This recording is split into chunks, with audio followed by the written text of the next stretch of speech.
tersebut apabila pengaboman batu dijalankan.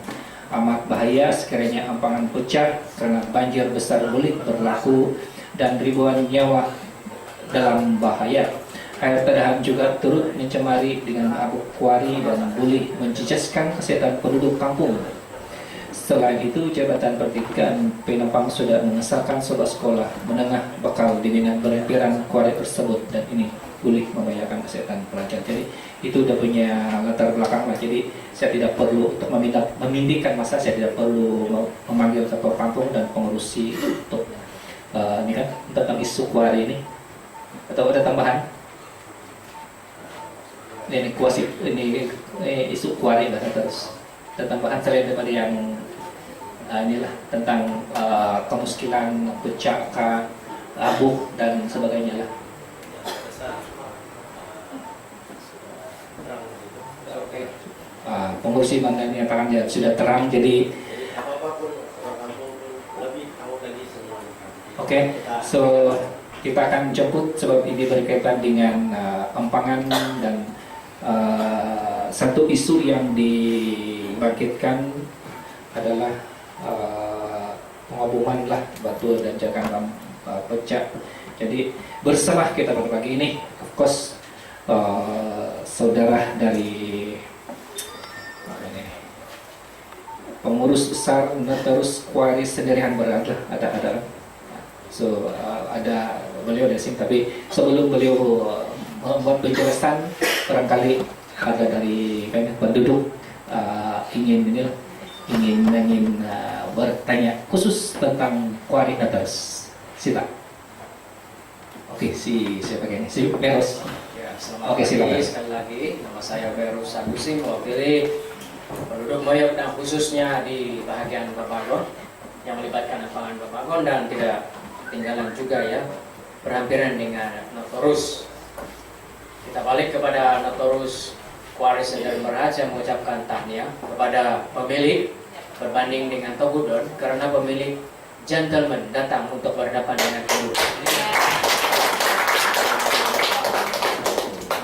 Satu khas untuk para pemilik quarry, saya percaya dia punya konsultan pun ada kan? Konsultan pun ada. Sebelum saya pergi jauh melibatkan quarry, saya percaya kita tahu bahwa ada akta kualiti alam sekitar ya. Tetapi saya telah merujuk kepada akta kualiti alam sekeliling 1974, akta 127 dan peraturan-peraturan. Jadi ini mungkin masih boleh digunakan pakai karena dia menjadi asas atau akar kepada akta yang seterusnya.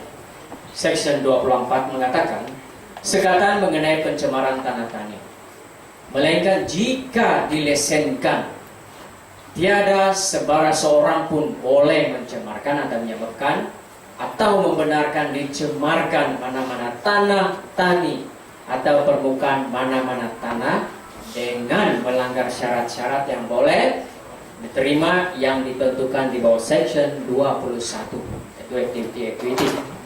Walau apapun keluasan section kecil 1 itu, seseorang hendaklah disifatkan sebagai mencemarkan sesuatu tanah tani jika ia meletakkan apa-apa benda semada cair, pepejal atau gas dan sebagainya yang boleh masuk ke dalam mana-mana tanah tani, ataupun ia mengadakan atas mana-mana suatu tempat longgokan sampah, membuang kotoran dan sebagainya sehingga mengganggu manusia atau air atau memudaratkan faedah tanah dan air.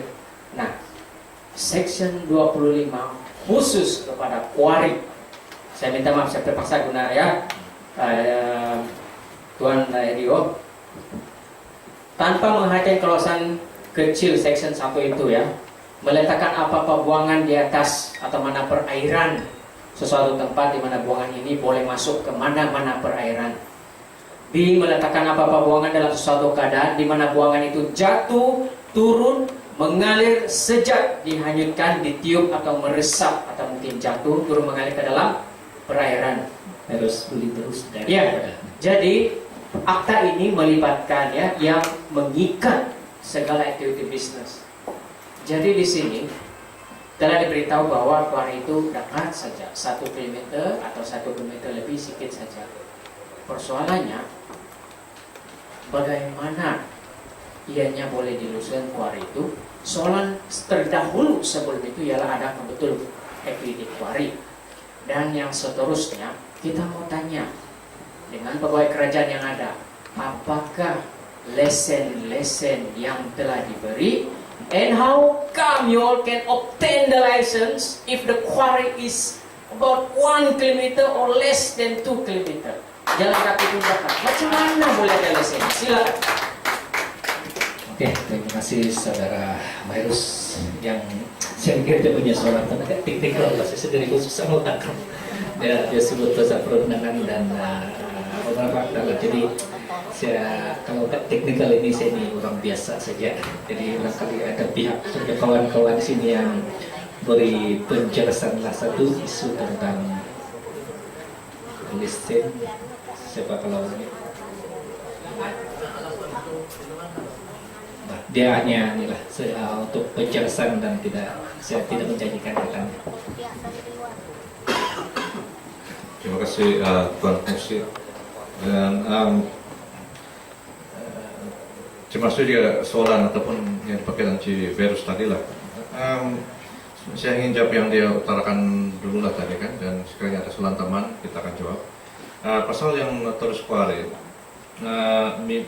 yang dirujuk tadi adalah section di bawah Akta Quality Alam Sekeliling yang dikeluarkan oleh Jabatan Alam Sekitar Persekutuan. Memang bagus juga lah dirujukan, tapi untuk negeri Sabah, activity quarry dikawal oleh Undang-Undang Negeri, yaitu di bawah Enactment Pelindungan Alam Sekitar 2002. Dan sebagai makluman, memang sebagai yang kita risau, activity quarry ini memang telah pun digariskan sebagai satu activity yang ditetapkan ataupun prescribed activities. Maksudnya tidak sebenarnya activity quarry tidak boleh dilaksanakan tanpa kelulusan laporan penilaian kesan alam sekitar ataupun IAE, atau Impact Assessment Report. Yang apa yang dicakap Ci Verus itu memang betul. Jadi untuk activity quarry ini memang mereka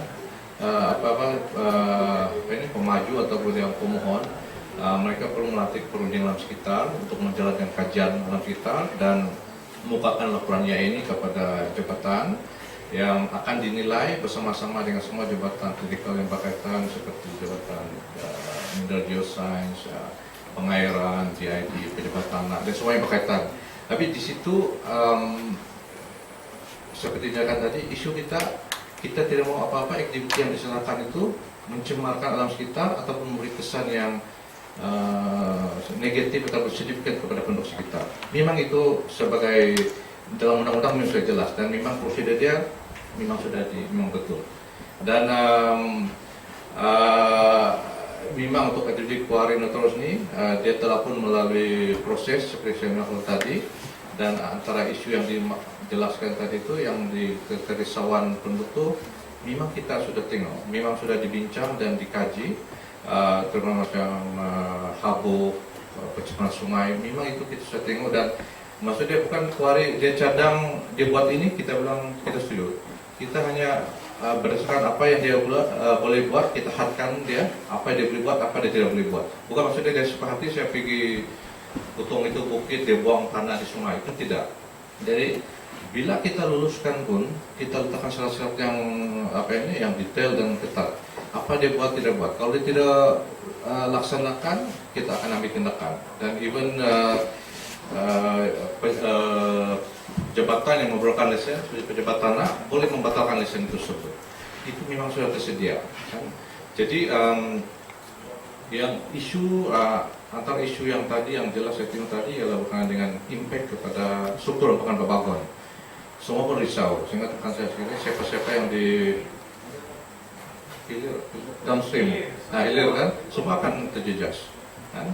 Jadi itu dalam untuk mengenai quarry ini adalah antara isu paling utama kita tengok, antara yang kita jelaskan. Jadi kalau kita tengok pun untuk proses ini laporan kita ambil masa yang lama karena kita telah meminta perunding dengan pihak Jabatan Mineral Geoscience untuk teliti ini betul-betul sebelum kita buat keputusan.